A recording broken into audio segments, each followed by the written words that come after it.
Hallo zusammen. Wenn ihr bei eurem Fahrrad mit Scheibenbremsen merkt, dass die Bremskraft nachlässt bzw. die Bremsen anfangen zu quietschen, dann kann es daran liegen, dass die Bremsbeläge verschlissen sind. Das bedeutet, der Teil, der auf die Bremsscheiben drückt, um das Fahrrad zum Stillstand zu bringen, ist einfach abgenutzt und muss erneuert werden. Das Ganze ist kein großes Problem. Ich zeige es euch heute mal anhand einer Shimano Scheibenbremsanlage unter Belegen B01S. Und wir schauen uns kurz an, was wir brauchen an Werkzeug und was wir machen müssen, um in wenigen Sekunden eigentlich die Belege zu wechseln. Und los geht's. So, schauen wir uns erstmal an, was wir alles brauchen, um die Bremsbeläge zu wechseln. Zum einen ganz klar, wir brauchen die Bremsbeläge selbst, die kommen in der Verpackung. Wir schauen uns das Ganze gleich nochmal an. Eine Spitzzange oder eine normale Zange, Spitzzange ist aber viel einfacher. Einen Schraubenzieher mit möglichst breiter Spitze und zum Reinigen optional noch einen Bremsenreiniger, um ganz einfach den ganzen Schmutz von dem Zylinder etc. nochmal zu lösen, falls der sehr verdreckt sein sollte. Oder um die Bremsbeläge halt selbst nochmal vorher zu reinigen. Dazu noch ein Tuch zum Reinigen einmal und gleich sehen wir noch mit dem Schraubenzieher, wozu wir das Ganze noch brauchen können.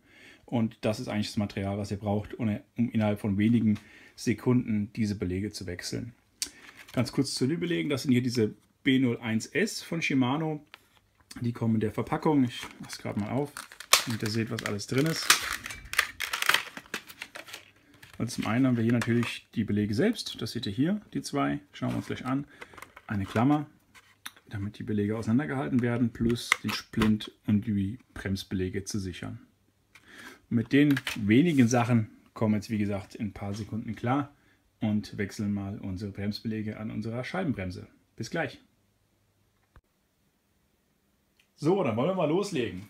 Zunächst bauen wir uns mal einen einfachen Fahrradhalter, damit das Vorderrad über das Hinterrad in der Luft ist und wir einfacher zu arbeiten haben. Ich nehme hierzu einfach eine ganz normale Dachlatte, spanne die hier ein und dann kann ich ohne Kratzer am Rahmen zu verursachen einfach das Fahrrad dort einhängen. Das kann dann so aussehen und ich kann hier frei arbeiten, ohne dass ich irgendwie Kratzer in den Rahmen bringe oder sowas. Das gleiche geht auch hier beim Hinterrad. Und dann schauen wir uns die Bremse an. Das heißt, hier das Bauteil. Wir nehmen gleich das Rad ab, nehmen die Belege raus, wechseln die, machen die wieder fest. Aber das zeige ich euch dann, wenn wir ein bisschen näher in der Aufnahme sind, dass ihr genau sehen könnt, was man dort macht. Bis gleich. So, als allererstes müssen wir das Rad lösen. Ich denke, das hat jeder von euch schon mal gemacht, aber ich zeige es dann nochmal. Das heißt, wir haben meistens diesen Schnellspanner. Das heißt, hier mache ich den Hebel einfach auf und drehe auf der anderen Seite mit der Hand die Schraube ein bisschen los, hier auch. Und dann irgendwann ist es entsprechend locker und ich kann das Rad mit runternehmen. Hier kann ich es jetzt so hängen lassen. Es muss nur die Bremsscheibe quasi von dem Bremssattel los sein. Ich ein bisschen hoch. Das heißt, hier seht ihr, kommen wir gleich an diesen Teil ran, ohne dass uns die Bremsscheibe stört. Okay, dann nehmen wir unser Werkzeug. In dem Fall unsere Spitzzange. Wir haben hier einen Splint, der sichert vom Prinzip her die Bremsbeläge gegen das Rausfallen. Wir biegen jetzt mit der Spitzzange einfach den gebogenen Teil des Splintes gerade. Ein bisschen zusammendrücken und können dann den Splint entweder wie hier ganz locker rausziehen oder eben ein bisschen mit der Zange nachhelfen, drücken, so dass wir den ganzen Splint hier entfernt haben. Okay, dann können wir auch schon loslegen. Wir können hier die Bremsbeläge einfach nach unten rausdrücken. Ich zeige jetzt mal, so, versuche es mal hier aufzufangen. Da einfach ein bisschen Führung geben. Da haben wir schon den ersten. Gleich auch den zweiten.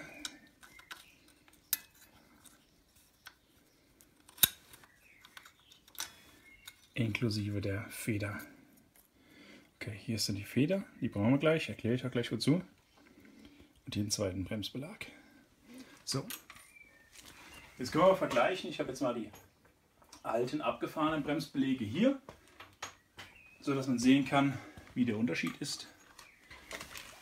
Erstmal hier hin. Also hier in der rechten Hand ist der abgefahrene Bremsbelag. Da ist noch minimal ein bisschen was drauf, aber hier sieht man auch schon bei dem neuen, das ist schon eine ganz andere Klasse an Belag. Okay, wie bauen wir die neuen ein? Ganz einfach. Wir nehmen uns beide Belege in die Hand und legen die mit den Bremsbelagflächen quasi gegeneinander. Dann kommt hier unsere Klammer dazwischen, das heißt, die ist dafür da, um die Belege dann, wenn die Bremse gelöst wird, wieder auseinander zu drücken. Das heißt, ich habe es einfach hier dazwischen geklemmt und diese Feder sorgt dafür, dass die Belege wieder nach außen gehen, damit es nicht dauernd an der Bremsscheibe schleift. Die Feder, ich zeige es nochmal so, liegt hier einfach über der Belagfläche drüber und mehr ist es auch gar nicht. Okay. Dann drückt ihr die einfach ein bisschen zusammen und so führen wir die gleich wieder in die Bremse ein. Vorher ist noch was wichtig, das zeige ich euch jetzt erst nochmal in einem separaten kleinen Video in der Nahaufnahme. So, jetzt seht ihr hier den Bremssattel von oben und was jetzt noch wichtig ist, bevor wir die Bremsbeläge wieder einsetzen, die neuen, müssen wir vorher gegebenenfalls den Kolben, den Bremskolben, der quasi die Belege auf die Scheibe drückt, wieder zurück in eine bestimmte Position bringen. Der Kolben, das seht ihr hier, ist so ein kleiner Kreis. Ich versuche es mal zu zeigen. Hier innen drin, der Kreis dort unten. Der wird durch das Öl in der Bremse quasi nach innen gedrückt und drückt die Bremsbeläge auf die Scheibe. Wenn jetzt die Bremsbeläge langsam abnehmen, also weniger werden, der Belag geringer wird, bleibt der Kolben also weiter innen stehen. Und hier kann es halt sein, dass wir den dann wieder etwas zurückdrücken müssen. Hier nehmt ihr einen möglichst großen Schraubenzieher. Das Ziel ist hier, so wenig wie möglich, am besten gar nichts kaputt zu machen. Dort wickelt ihr einfach ein dickes Tuch oder ein Stückchen Gummi oder sowas rum, geht hier rein und drückt vorsichtig diesen Kolben wieder nach außen. Ihr hebelt ihn einfach ein bisschen rein. Das merkt ihr schon, das geht zurück. Und da ist auch unser Punkt, warum es halt ganz wichtig ist, während der ganzen Umbauphase jetzt nicht den Bremshebel zu ziehen, da ansonsten der Kolben zu weit ausgedrückt werden würde. Und das wollen wir auf jeden Fall verhindern. Okay, das heißt, wir haben den Kolben jetzt zurückgedrückt und können jetzt weitermachen mit dem Einsetzen der neuen Belege. So, wir haben jetzt hier die neuen Belege, wie eben gezeigt, mit der Klammer. Und jetzt werden wir die von unten, so wie wir die auch entfernt haben, wieder in den Kolben zurückdrücken. Das heißt, ihr nehmt das Ganze, drückt es ein bisschen zusammen und führt es hier von unten in den Bremssattel wieder ein. Ihr merkt dann hier oben, seht schon ein bisschen, hier kommt es raus. Ihr könnt dem Ganzen ein bisschen Führung geben. Und wichtig ist, dass nachher beide Bremsbelege plus die Klammer gleichmäßig vor diesem Loch sind. Wenn wir das geschafft haben, ist recht simpel, dann nehmen wir unseren Splint, der neu mitgeliefert wurde, können ihn wieder hier durchstecken, so dass alle drei Teile davon gehalten werden und nicht mehr nach unten rausfallen können. Und dann gehen wir wieder mit unserer Zange hin und biegen die längere Seite des Splintes um. Ganz einfach, damit die